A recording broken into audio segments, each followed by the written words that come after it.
Pilatos não entendeu o que era verdade. Se ele tivesse aberto o coração, ele tinha entendido que a verdade estava na sua cara, na sua frente, estava falando consigo. Mas Pilatos tapou os olhos, Pilatos tapou os ouvidos, porque ele tinha o seu cargo como grandiosidade, como prioridade, preciosidade, o cargo de um governador lá em Roma, e ele não se preocupou que Jesus era a verdade. Jesus falou em João 14,6: eu sou o caminho, a verdade e a vida. Mas Pilatos não fez caso, e Deus sempre lhe avisa, antes que aconteça alguma coisa, para todos que estão aqui na terra. O profeta Amós escreveu no seu livro, no capítulo 3, versículo 7, certamente o Senhor Jeová não fará coisa alguma, sem antes primeiro avisar os profetas, os seus servos. Deus em sonhos veio para a mulher de Pilatos e avisou para ela: não entres na questão desse justo, porque muito sofríamos por causa do sangue dele. E a mulher de Pilatos foi pregar para ele, uma mulher ímpia. Deus apareceu para uma mulher ímpia, para uma mulher que não conhecia o seu filho, Jesus. E ela falou para o seu esposo Pilatos: olha, não entres na questão deste justo, olha o que você vai fazer, tome cuidado, porque eu via nós sofrer muito por causa do sangue desse homem. Não entre na questão deste homem. Pilatos até então, ele quis parar por ali, mas quando ele foi pressionado pelaquele povo rebelde, pelaquele povo insensato, pelaquele povo de duro coração, principalmente os religiosos, porque eles puxaram toda a marcha, e eles combateram para que Jesus fora crucificado, e eles pediram: solta Barrabás, solta para nós Barrabás. E Pilatos: olha, tem aqui, porque é uma tradição da gente, que na Páscoa nós soltamos um homem que está prisioneiro. Então aqui tem dois homens, Jesus, o rei dos judeus, e Barrabás, um homicida. Mas a multidão não quis Jesus. A multidão preferiu o homicida, preferiu o político, preferiu o ladrão, preferiu aquele mercenário. E Pilatos falou que eis aqui o seu rei. E eles falaram: nós não temos reis, nós não temos reis senão César. César é o nosso rei, César é o nosso suficiente. Pilatos, ele pegou uma bacia de água e lavou suas mãos, dizendo mais ou menos assim: olha, vocês estão matando um homem inocente, eu não tenho culpa do sangue dele, problemas seus, o que vocês estão fazendo. Pilatos queria até soltar Jesus, mas quando a multidão falou: se você soltar ele, você não é amigo do César. Se você soltar esse Jesus, você não é amigo de César. César é representação do mundo.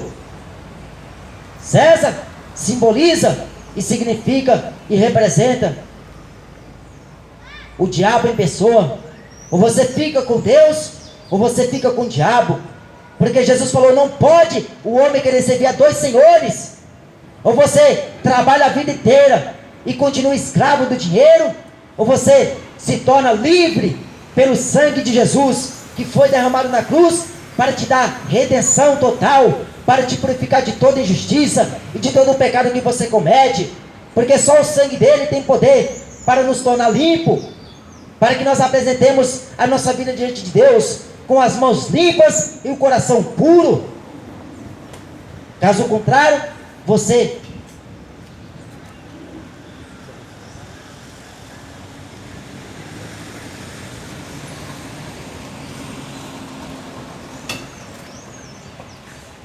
ou você escolhe a Jesus, ou você fica com este mundo.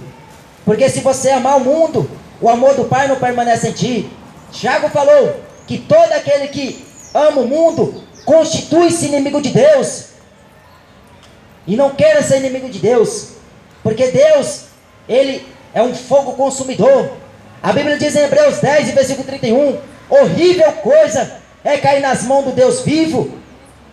Hebreus 12, 29, o nosso Deus é um fogo consumidor. Deus não poupou o mundo antigo, não poupou os anjos que se rebelaram contra Ele. Deus os encerrou em prisões eternas. Deus não poupou as cidades que viveram impiamente. E tudo isso Ele deixou escrito para o nosso aviso, para que nós não vivêssemos impiamente como eles viveram, como Sodoma e Gomorra, como o tempo antigo de Noé. Mas hoje nós temos Jesus, que é o nosso advogado, é o nosso intercessor, é o nosso precursor, é o nosso mediador entre Deus e os homens. Ele é o que fala por nós a Deus, porque Ele é a ponte que liga o homem até Deus. Ele é o caminho que conduz o homem até Deus. Ele é a vida que dá para o homem. Ele é a verdade que, se o homem conhecê-la, jamais viverá no engano, jamais voltará para viver na mentira.